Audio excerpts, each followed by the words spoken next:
Balikpapan adalah kota yang menjadi barometer kedewasaan berpolitik di Kalimantan. Kedewasaan akan berdemokrasi saat terlihat di sini. Ini dibuktikan dengan kondusifnya kota Balikpapan setiap ada kontestasi pilkada. Banyak tokoh-tokoh baru yang selalu muncul saat pilkada berlangsung, seperti pada tahun 2011 ada 4 pasang calon. Tahun 2015 ada 3 pasang calon yang juga ikut berpartisipasi. Namun, di tahun 2020 ada yang berbeda. Hanya ada 1 pasang calon yang hadir dari pertahanan. Apakah ini membuktikan Balikpapan sudah tidak dapat melahirkan tokoh-tokoh pemimpin yang berkompeten lagi? Tentu tidak. Sejenak kita mundur ke tahun 2019. Ada 18 nama yang digadangkan akan maju sebagai bakal calon wali kota dan wakil wali kota Balikpapan. Antara lain,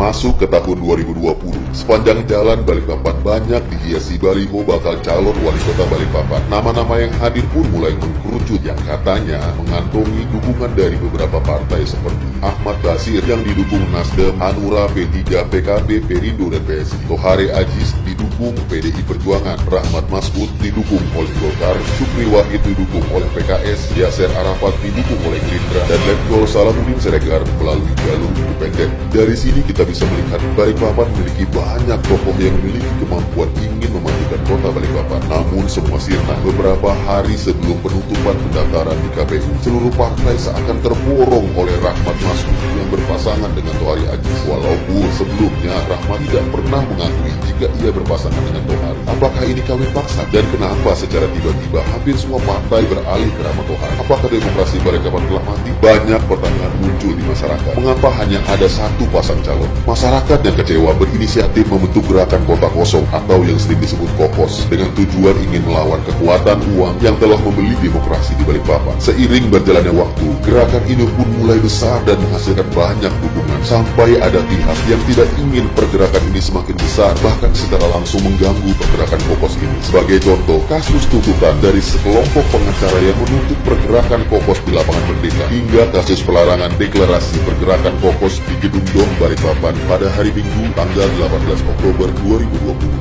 Apakah semangat pergerakan surut? Tentu tidak. Justru masyarakat makin geram dan kompak untuk beramai-ramai mendukung pergerakan kota kosong. Karena tidak ada satupun peraturan yang melarang masyarakat untuk memilih kota kosong. Balikpapan harus diselamatkan. Diselamatkan dari para oligarki dan dinasti kekuasaan.